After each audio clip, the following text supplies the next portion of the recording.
Біз мына кукуруза чайы ағзаны қалай тазалайды, соған осындай бір эксперимент жасағымыз келіп тұр. Ол үшін бірінші біз ағзамызды ылайлап алайық. Мысалға, зашлакованный организм ретінде мынаны біз зашлаковать еттік. Әртүрлі нәрсе жейміз ғой, енді кока-кола ішеміз, салаттар, майонез, түрлі нәрсе жейміз. Мына йодталған суды осыған қояйық. Мынауымыз біздің таза су, мынау біздің осы кукуруза чайы салынған су, мынау йодпен ластанған, яғни біздің организміміз ластанған зашлакованный организм деп елестетейік. Енді қараңыздар, мынау біздің бауырымыз, мейлі бүйрегіміз болсын, осы біздің мынау зашлакованный неде жатыр. Зашлакованный организмде біздің өтіміз, бауырымыз осылай барлық шлакты бойына сорып алады. Міне қараңыздар. И мынаны екеуін тастайық, қазір эксперимент болсын. Міне қараңыздар, біздің бауырымыз зашлаковация етілді. Мынандай болып тартып алды өзіне. Бауыр шаршап жұмыс істемей тұр деген сөз ғой мынау. Қараңыздар. Енді осыны біз күнделікті су ішеміз. Су өмірдің көзі дейді ғой.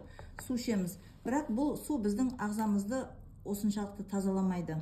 Қарайсыздар, мына суға батырып жатырмыз ғой. Шлакты су тазаламайды. Ал енді мына қараңыздар, қазір кукуруза чайына салайық. Мына кукурузаның демделген шайы ғой. Соған мынау зашлакованный біздің органды, как будто бы мынау кукурузаға қалай салғанда қалай тазалайды, соны эксперимент қылып көрсеткіміз келіп тұр. Қараңыздар. Міне, уже суға салған нанның түрін қараңыздар. Кукуруза чайына салынған нанның түрін қараңыздар. Уже организмдегі мынау бойындағы бүкіл шлактарды мынау кукуруза чайы өзіне сорып алып жатыр. Шығарып жатыр, выводит, былайша айтқанда, выводит, көрдіңіздер ме? Ал мынау біздің жай суға салынған нанымыз сол күй тұр, көрдіңіздер ме? Қалай болды, солай тұр.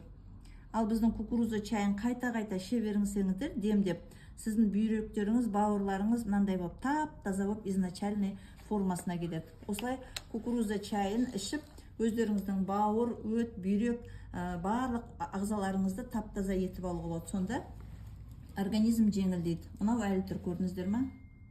Міне, сондықтан сіздерге осы кукуруза чайын ішуге кеңес береміз.